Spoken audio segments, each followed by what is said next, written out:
Sir, आपण लातूर लोकसभा मतदारसंघातून उभे आहात. आपला परिचय काय आहे आणि कुठल्या पक्षाकडून तुम्ही उभे आहात आणि निवडणूक चिन्ह काय आहे तुमचं?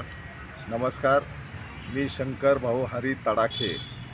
मी लातूर लोकसभा मतदारसंघातून बळीराजा पार्टीच्या वतीने उमेदवार असून माझं चिन्ह जे आहे ते ऊसधारी शेतकरी आहे. या लातूर जिल्ह्यामध्ये जे शेतकऱ्यांचे प्रश्न आहेत, त्यांच्या मालाला हमीभाव दिला जात नाही, शेतकऱ्यांची गळचिपी केली जाते, ऊस कारखानदारांच्याकडून शेतकऱ्यावर अन्याय लादला जातो.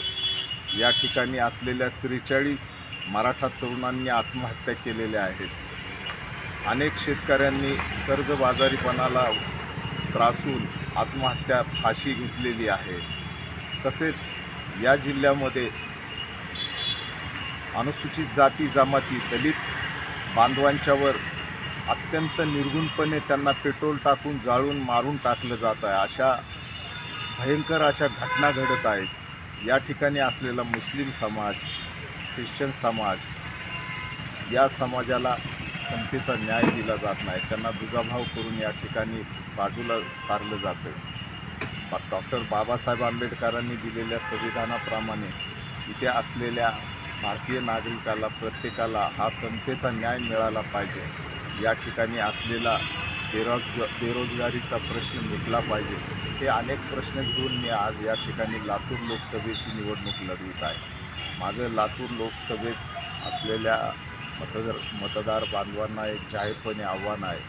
आपण चांगल्या उमेदवारांना जरूर ते मतदान करावं आणि माझ्या उमेदवारीचा विचार करून या देशातील असलेल्या शेतकरी बांधवाला, जो जगाचा अन्नदाता आहे, त्याला न्याय देण्यासाठी, इथल्या सर्वसामान्य माणसाला न्याय मिळवून देण्यासाठी माझ्यासारख्या प्रामाणिकपणे काम करणाऱ्या कार्यकर्त्याला योग्य ती जरूर ती संधी द्यावी.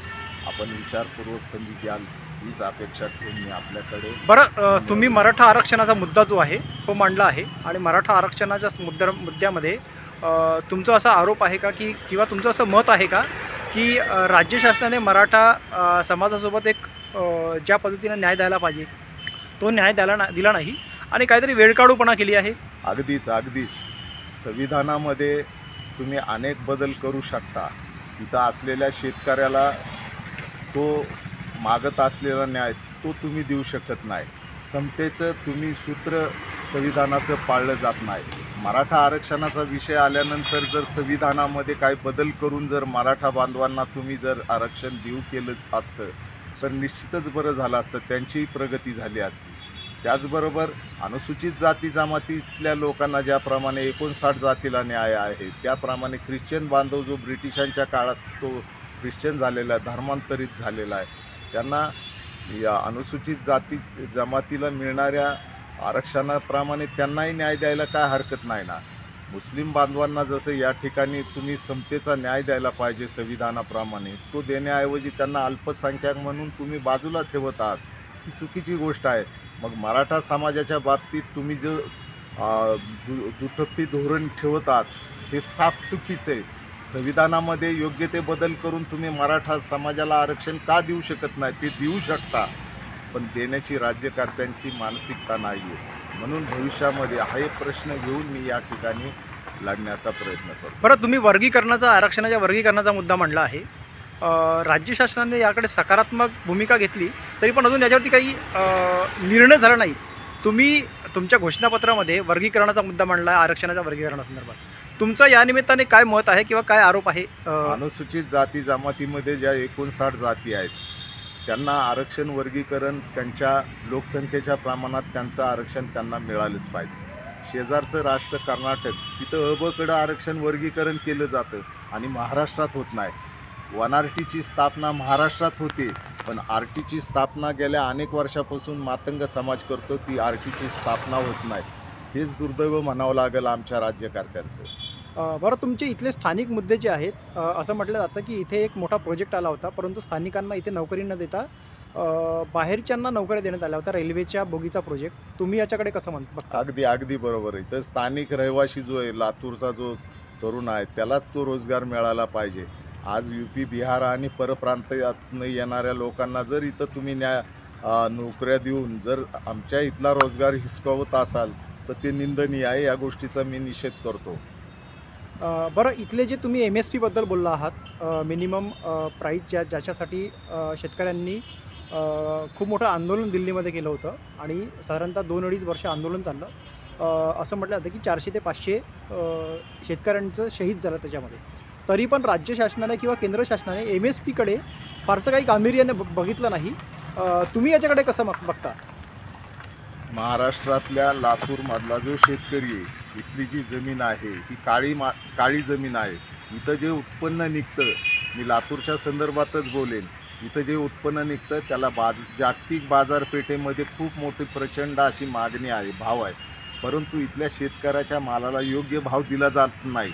तो दलाल आणि भाडव्यांच्या माध्यमातून शेतकऱ्यांची गळचिटी करून त्यांना दिलेल्या कर्जबाजारी करून त्यांना कर्जाच्या याच्या त्रासामुळं आत्महत्या कराव्या लागतात. ही शरमेची बाब आहे. आणि जे राज्यकर्त्यांनी दिल्लीमध्ये शेतकऱ्यांचं आंदोलन झालं त्याच्या बाबतीत जी भूमिका घेतली, या भूमिकेचं संपूर्ण भारतातनं निषेध करण्यात आलेला आहे. आणि मी सुद्धा या घटनेचा निषेधच करतो. राज्य सरकार असो किंवा केंद्र सरकार असो, शेतकऱ्याच्या बाबतीत जो दुटप्पी भूमिका घेईल तो या ठिकाणी राज्य करायच्या लायकीचा नसणार आहे. या ठिकाणी मी ठणकावून सांगेन, रोजगारासाठी जावं लागतं. ही दुर्दैवाची गोष्ट आहे. इथं रोजगार निर्मिती करायला मागील राज्यकर्त्यांनी खूप प्रयत्न करायला पाहिजे होते, पण ते अजिबात केलेले नाही. जर तशी यंत्रणा राबवली गेली, इथले जर जे रोजगार जे आहेत महाराष्ट्रातले ते गुजरातला न पळवता ते जर महाराष्ट्रात ठेवले तर निश्चितच उद्याच्या भयानक होणाऱ्या परिस्थितीमध्ये लातूरकरांना जरूर तो न्याय मिळेल. म्हणून इथं रोजगार निर्मितीसाठी आवर्जून सर्वांनी मिळून प्रयत्न करायला पाहिजे आणि आम्ही आल्यानंतर तर नक्कीच केल्याशिवाय राहणार नाही. या निमित्ताने तुम्ही तुमची उमेदवारी आहे, या निमित्ताने तुम्ही मतदारांना काय आवाहन करणार आणि तुम्ही त्यांच्यापर्यंत पोहोचवण्यासाठी तुमचे जे काही मॅनिफेस्टो आहे, घोषणापत्र, ते पूर्तता करण्यासाठी तुम्ही काय करणार? मी आज परिस्थिती खूप भयानक आहे. नैसर्गिक वातावरणामुळे मतदार बाहेर पडतोय का नाही हा सुद्धा प्रश्न आहे. उमेदवारसुद्धा बाहेर पडत नाही आहेत जवळपास. मी सुद्धा खूप त्रासातनं कंटाळून वगैरे समाजापर्यंत आणि मतदारांपर्यंत पोहोचण्याचा प्रयत्न करतो. भविष्यातली परिस्थिती ही आपण टाळू शकतो. यासाठी चांगल्या उमेदवाराला आपण निवडून देणं हे फार क्रमप्राप्त आहे. आणि म्हणून जर माझ्यातले काही गुण चांगले असतील तर आवर्जून मी लातूरकरच्या मतदारांना आवर्जून सांगेन की लातूरच्या प्रगतीसाठी माझ्यासारख्या जर तरुणाला वर्ष जरी पुढं गेलं असलं तरी माझ्यासारख्या तरुणाला एक चांगली उमेद, चांगला विचार घेऊन मी या ठिकाणी निवडणूक लढत आहे. आपण आवर्जून त्या निवडणुकीत माझा आवर्जून विचार करावा एवढीच मी विनंती करेन लातूरकरांना.